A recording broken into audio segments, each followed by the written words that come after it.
कितने कितने लोग बचेंगे ये बताओ।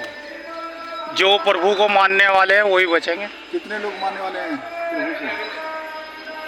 भारत में तो मानेंगे पर विदेश में तो नहीं है। भारत में कितने मानने वाले हैं? भारत में मानने वालों की संख्या कितनी होगी? लगभग 40%। 40% नहीं है, 0%। 0%। 0% है, कोई एकाध निकलेगा। इसलिए इस युग में अगर मारेंगे नंबर आएगा ना तो हर घर में रावण, पहले एक ही रावण था, एक ही कंस था, लेकिन अब इस युग में कलयुग में हर घर में रावण, हर हृदय में रावण बैठा हुआ है। पहले असुर कहाँ रहते थे? उन पर दूसरे मतलब टीलों पर, वो उस किले पर, वो उधर, ठीक है, दूसरे देशों में। पहले स्वर्ग में रहते थे देवता और असुर रहते थे पाताल लोक में। युग चेंज हुआ तो फिर जब त्रेता आया तो वो कहाँ गए? टीले पर, वो इस तरफ पर रह रहा है, वो इस तरफ पर। फिर युग बदला तो फिर असुर कहाँ आ गए? गाँव के अंदर, वो इस गांव में दो तरह के लोग हो सकते हैं। फिर युग बदला, कलयुग आ गया था, हर हृदय में देवता भी बैठा हुआ है, असुर भी बैठा हुआ है। तो कब देवता असुर बन जाएगा कोई भरोसा नहीं, कोई भरोसा नहीं। बिल्कुल बिल्कुल, खूब बढ़िया दिख रहा है, बिल्कुल बिल्कुल, अच्छा प्रचंड दे रहा है। और कब असुर भाव जग जाएगा उसकी कोई गारंटी नहीं। तो एक भी जीव व्यक्ति ऐसा नहीं है कि जो पाप ना कर रहा है, ठीक है, भगवान के पार्षद में छोड़। तो अब इसमें क्या होगा? सबको मारना पड़ेगा, तो फिर तो सबका ही हो जाएगा। तो भगवान ने क्या कहा? इस युग में भगवान स्वयं कृष्ण शस्त्र ना लेकर के, क्या लेकर के आए? भगवान का नाम। बोला हम पापी को मारेंगे। तो वो भक्त अवतार के भक्त रूप में हैं, स्वयं कृष्ण ही चैतन्य महाप्रभु। राधा और कृष्ण यहाँ दो हैं, लेकिन राधा कृष्ण का एक शरीर, वो चैतन्य महाप्रभु है। कृष्ण ही राधा, राधी वो है, कृष्ण है। तो वो जो कहते हैं ना कृष्ण राधा कृष्ण, वो चैतन्य महाप्रभु को जब आप देखेंगे तो एक ही शरीर है। तो राधा जी का भाव लेकर के, राधा जी का अंग लेकर यहाँ कृष्ण श्याम सुंदर है और वहाँ पर कृष्ण गौर सुंदर है, गौर हैं। तो राधा जी का प्रधान कर्तव्य क्या? कृष्ण की सेवा करना, कृष्ण को सुखी करना। भगवान को भक्ति ही यही होती है, अपने स्वामी की सेवा करना ही, उसको सुख प्रदान करना, यही भक्त का प्रधान कार्य है। जब अपना सुख चाहेगा तो भक्त हो ही नहीं सकता। तो हम लोग तो अपना सुख चाहते हैं ना, अभी आप परिक्रमा करने हैं, ये सब करना है। उद्देश्य क्या है? गिरिराज जी की परिक्रमा क्यों करी? उनसे क्या मांगा? क्या मांगा होगा? अरे मेरा मकान बन जाएगा, मेरी नौकरी जाएगी, मेरे रोग खत्म हो जाएंगे, मेरा ये हो जाएगा, सांसारिक कामनाएं करेंगे। तो ये भक्ति का लक्षण नहीं है।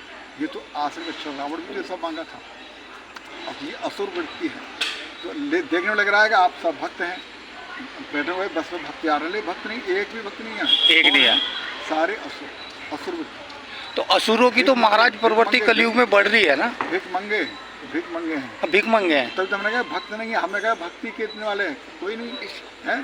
तो सभी जो सांसारिक सुख जो चाहते हैं उनकी वो आश्रय वृत्ति कही जाती है। जो भगवान का सुख चाहते हैं, यानी स्वामी का सुख चाहते हैं, वही तो सेवा कहलाएगा, वही तो भक्त कहलाएगा। भक्त का मतलब क्या होता है? सेवा है। भक्त कहते ना ये भक्त है भाई, तो भक्ति का मतलब क्या है? स्वामी की सेवा करना। सेवक उसी को कहा जाता है जो खुद का सुख ना चाहे, स्वामी का सुख चाहे, वो सेवक कहलाता है। यदि स्वयं का सुख चाहता है तो सेवक नहीं, ठीक है नहीं। अब यह राष्ट्र सेवा है, तो राष्ट्र सेवा हम कहाँ करते हैं? उसके लिए हम पैसे ले रहे हैं ना, पैसे ले रहे हैं। आर्मी वालों को कहा जाता है कि ये सेवा करते हैं, आर्मी वाले सेवा कहाँ कर रहे हैं? वो तो अपने पैसे के लिए वहाँ पर जा रहे हैं। पैसे मतलब ये आ जाएंगे तो पैसा प्रधान हो गया ना। सुभाष बोस ने जो सेवा की थी वो सेवा थी, वो राष्ट्र सेवा थी कि उन्होंने बिना किसी स्वार्थ के, बिना के अपने प्राणों का, भगत सिंह, चंद्रशेखर आजाद ने ये बलिदान दिया था। ऐसे लोग आज भी हैं पृथ्वी पर, ऐसा नहीं है जो राष्ट्र के लिए करते हैं। लेकिन राष्ट्र से बड़ी सेवा क्या है? भगवान की सेवा। तो भक्तों का जहाँ भी हम और युद्ध भी हमें करेंगे तो वसुधैव कुटुंबकम सभी तो हमारे हैं। तो हो सकता है आज हमारा जन्म भारत में हुआ तो हम पाकिस्तान के दुश्मन हैं, कल हमारा शरीर छूटेगा, कल पाकिस्तान जन्म तो हम भारत के दुश्मन पर भारत पर गोली बरसाएंगे। तो ये भक्ति नहीं है, क्योंकि वैसे तो नहीं। तो वैसे तो स्वामी जी एक बात है, मैं काटूंगा। कलयुग में जो भक्त है वो परेशान रहता है और जो पापी है वो खुश रहता है, ऐसा क्यों है?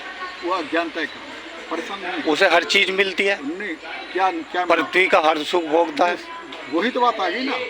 अगर आप स्वयं सुख चाहेंगे तो भक्त हैं ही नहीं आप, फिर भक्त कहाँ रहे आप?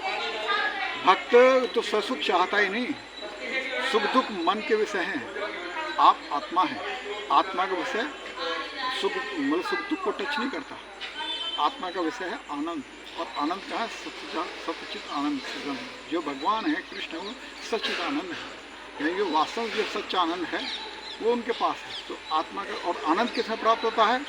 सेवा करना, भक्ति करना। जैसे माँ को जो आनंद प्राप्त होता है अपने पुत्र को खिलाने पिलाने में, बेटा जो खा रहा है रसगुल्ला, पूड़ी, पराठा, चाट, पकौड़ी, रोटी, सब्जी, दाल, जो बेटी को माँ ने बनाया है, माँ उसको खिला रही है, तो बेटे तो उसका सामग्री का, व्यंजनों का, असर का उनका आनंद ले रहा है।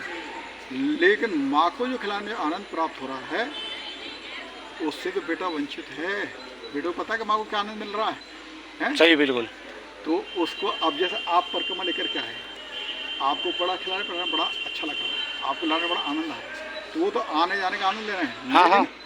वो तो उसका आनंद ले, लेकिन जो सुख आपको मिल रहा है उनकी सेवा करने में, उससे वो वंचित है, उसको कभी छू पाएंगे नहीं।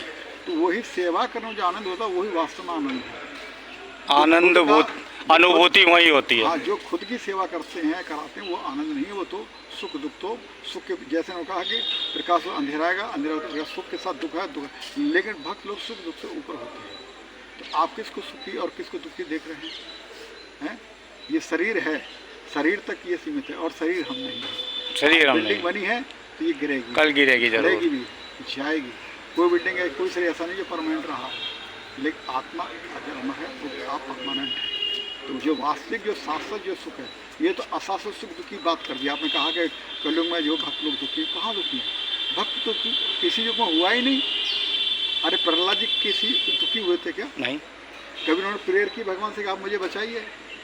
हाँ, ये प्रेयर करते थे कि मेरे पिता को आप सद्बुद्धि दीजिए, आपको तुच्छों में अपराध कर रहे हैं, ये असुर लोग हैं, इनको आप अपनी बुद्धि से, इसलिए उनको हरिनाम कराते। कहते कि पिताजी आप भगवान का नाम लीजिए। तो उन्होंने अपना दुख कहीं व्यक्त किया है। लेकिन आप जो स्टोरी देखें, अरे यार कितना अत्याचार हो रहा है प्रहलाद पर, कैसे मारा जा रहा है, कैसे चला जा रहा है। क्या प्रहलाद डरे? कभी भागे? अगर दुख होता तो बच के भागते नहीं? वो भागे आग से? नहीं भागे हैं। वो सांप से भागे, वो हाथी के सामने भागे, क्योंकि सुख दुख भक्त को छू नहीं सकता। बहुत बढ़िया, आनंद में रहते हैं, बहुत भक्ति बढ़िया। आनंद का विषय है, ना कि सुख दुख का विषय। हम तो देखते हैं सब वो सुखी है, कहाँ सुखी है? किसको आप सुखी है? आप इस संसार में किसी व्यक्ति का सुखी का नाम आज बताइए, खोज करिए, गूगल पर है आप गुरु से पूछिएगा इस संसार में सुखी कौन है? सुखी तो कोई नहीं है। फिर आपने कैसे कह दिया फिर दुखी? तो फिर जब सुखी नहीं तो दुखी भी कोई नहीं है। आपने दुखी किसको कहती है?